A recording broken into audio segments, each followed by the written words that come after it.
السلام علیکم۔ جرابوں پر مسح کا مسئلہ ایک بار پھر سوشل میڈیا پر وہ زیر بحث ہے، اور سوشل میڈیا ہی کی وجہ سے اسے بعض اوقات ہائپ ملتی ہے۔ تو بنیادی طور پر یہ ایک فقہی مسئلہ ہے، اور فقہی مسائل میں اختلاف یہ معمول کی بات ہے،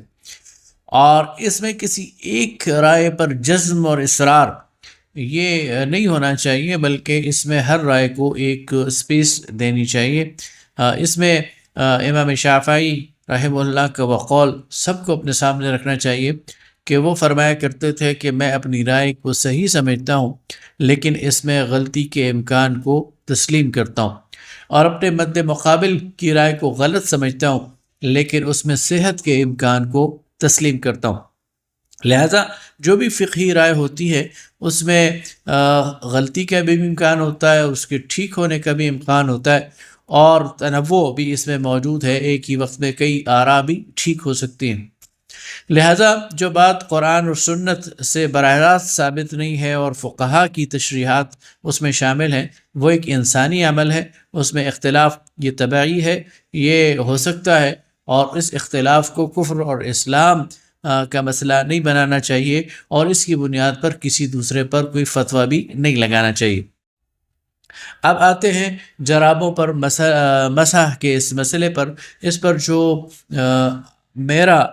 طالب علمانہ ایک رائے ہے وہ آپ کے سامنے رکھتا ہوں۔ ظاہر ہے کہ میرا وہ مقام تو نہیں کہ میں فتویٰ دے سکوں، لیکن جو میں نے مطالعے سے اخذ کیا ہے وہ آپ کے سامنے رکھتا ہوں۔ ہو سکتا ہے کہ آپ کسی بہتر رائے تک پہنچنے میں کامیاب ہو جائیں، لیکن اپنی رائے پر اصرار مجھے ہرگز نہیں ہے، اور یہی میں توقع کروں گا کہ جو دوسرے لوگ ہیں وہ بھی اپنی رائے پر اصرار نہ کریں، ہاں پوری دلیل سے اپنی بات رکھ دیا کریں۔ جہاں تک مسح کا تعلق ہے تو نبی کریم صلی اللہ علیہ وسلم سے صحابہ کرام نے یہ روایت کیا ہے۔ مثلا حضرت مغیرہ بن شعبہ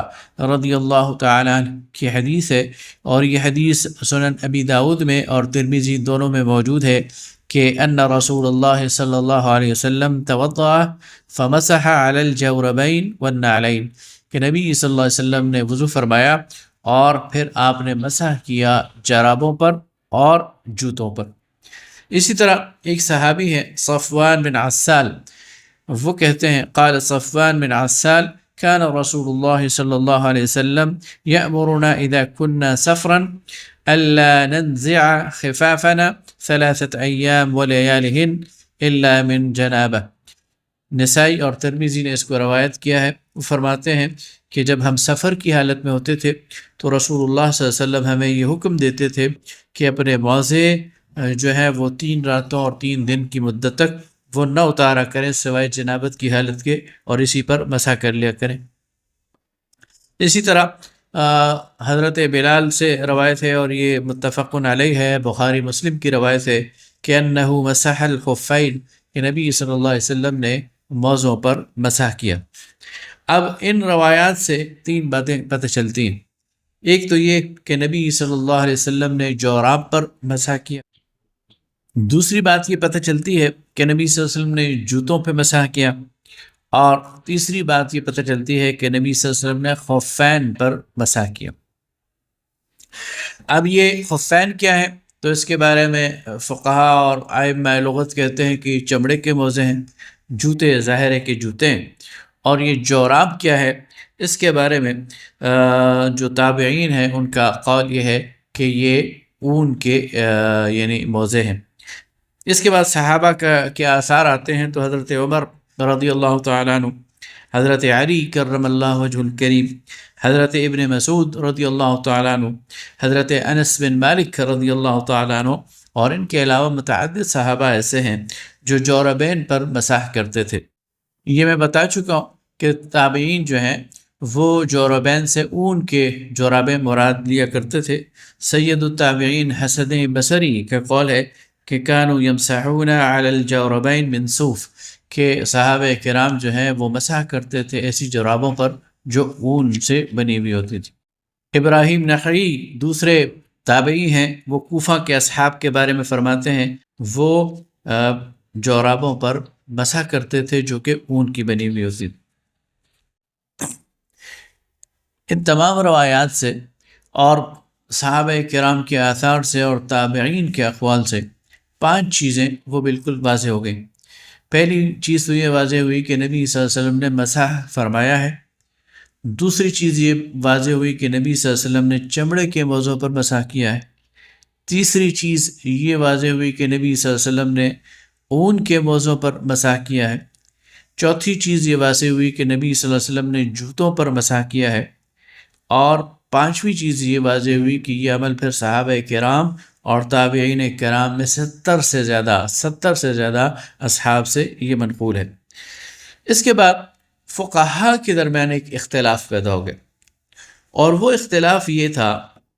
کہ آیا یہ خفین اور جوربین ایک چیز ہے اور ان کو ایک دوسرے پر قیاس کیا جا سکتا ہے یا نہیں کیا جا سکتا۔ اور اس میں سب سے پہلے امام ابو حنیفہ رحمہ اللہ، ان کا یہ خیال تھا کہ یہ جو مسح کی جو سہولت ہے یہ صرف خفین کے لیے ہے، اور خفین کا مطلب یہ ہے کہ یہ صرف چمڑے کے موضوع پر کیا جا سکتا ہے، اور اپنی زندگی کے آخر تک وہ اس موقف پر قائم رہے۔ ان کے جو 2 شاگرد تھے، امام محمد شیبانی اور قاضی ابو یوسف، وہ ان سے اختلاف کرتے تھے، اور وہ کہتے تھے کہ نہیں، یہ صرف خفین کے لیے نہیں ہے بلکہ جوربین کے لیے بھی ہے، اور حدیثیں بھی اس پر موجود ہیں۔ اور پھر امام ابو حنیفہ نے اپنی زندگی کے آخر میں اپنے صاحبین، اپنی شاگردوں کے قول کو اختیار کر لیا اور اپنے ابتدائی قول سے رجوع کر لی،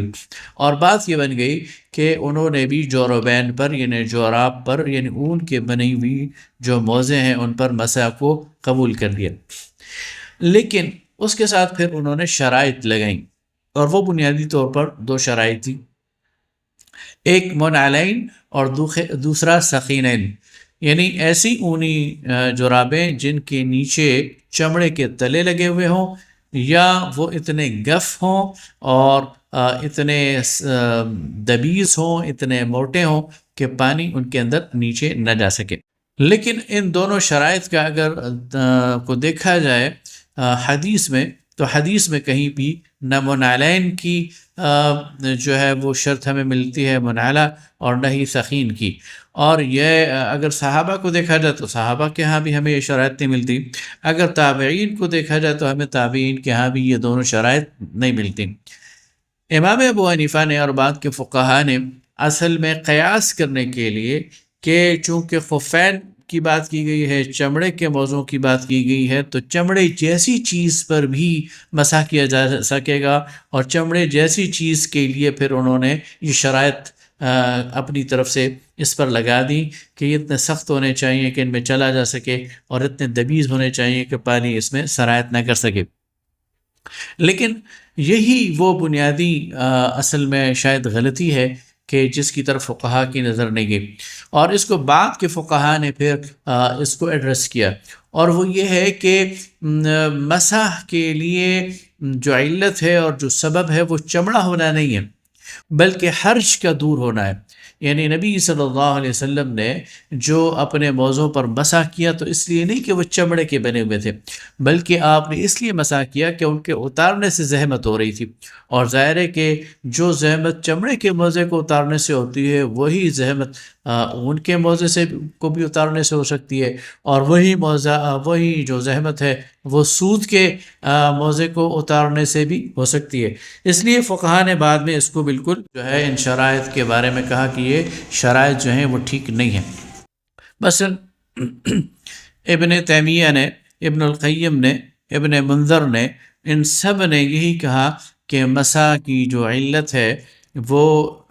چمڑا نہیں ہے بلکہ وہ حرج کو رفع کرنا ہے، مشکل کو اور تکلیف کو دور کرنا ہے۔ اس لیے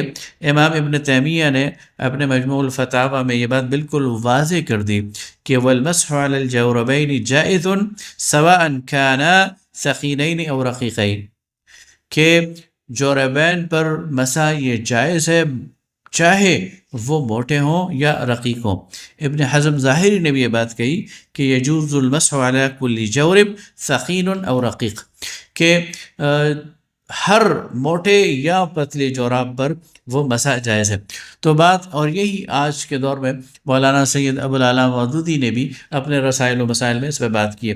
تو بات یہ بنتی ہے کہ جب کہ کوئی وضو کر لے، پورا وضو کر لے اور طہارت میں داخل ہو جائے، اور اس کے بعد وہ جوراب پہن لے، چاہے وہ صوتی جوراب ہو، چاہے وہ اونی جوراب ہو، چاہے وہ کپڑے کی جوراب ہو، چاہے وہ چمڑے کا موزہ ہو، اس پر وہ اگر مقیم ہے تو 24 گھنٹے تک، یعنی ایک دن اور ایک رات تک وہ مسح کر سکتا ہے۔ یعنی یہ وضو ٹوٹنے کے بعد اگلی 5 نمازوں، اگر کسی نے فجر کے وقت وضو کیا اور جوراب پہن لی، تو پھر یہ وضو جب ٹوٹ جائے گا تو اس کے بعد 5 نمازیں، یعنی اگلی ظہر کی نماز، پھر عصر کی نماز، پھر مغرب کی نماز، پھر عشاء کی نماز اور فجر کی نماز، ان ساری نمازوں پر پھر وہ اسی جوراب پر مسح کر سکتے ہیں۔ اور جب یہ 5 نمازیں مکمل ہو جائیں گی تو پھر اسے دوبارہ وضو تازہ کرنا ہوگا اور ان جورابوں کو اتار کر پاؤں دھونے ہوں گے۔ اور یہ جورابیں پھر ضروری نہیں کہ موٹی ہوں یا پتلی ہوں۔ تو یہ وہ چیز ہے جو ایک طالب علمانہ موقف ہے جو ہم نے آپ کے سامنے رکھ دیا۔ ایک دفعہ پھر عرض ہے کہ ایک فقہی مسئلہ ہے، اس پر لڑائی کرنا، اس پر کسی کو برا بھلا کہنا، اس پر کسی پر فتوے کسنا، یہ ہرگز جو ہے وہ جائز نہیں ہے۔ اگر آپ کا دل مانتا ہے ان تحریکات کو تو آپ ضرور مسح کریں اور اس کا فائدہ اٹھائیں، اور اگر آپ کا دل نہیں مانتا تو بسم اللہ، ہر نماز کے لیے تازہ وضو کریں اور پاؤں دھوئیں، اس میں کوئی حرج نہیں ہے۔ تو یہ ہر ایک کے میلان طبع کی بات ہے، استاد طبع کی بات ہے، اور اسے اس پر عمل کرنا چاہیے۔ اور اس میں شریعت میں چونکہ یہ فقہی مسئلہ ہے، اور فقہی یہ جو فقہ کا یہ پورا سبجیکٹ ہے، یہ ظاہر ہے ایک انسانی کاوش ہے، اور اس میں خطا و ثواب دونوں کے امکانات ہیں۔ تو اس میں کسی ایک رائے پر نہ اصرار کرنا چاہیے اور نہ کسی کو ملامت کرنا چاہیے۔ بہت شکریہ۔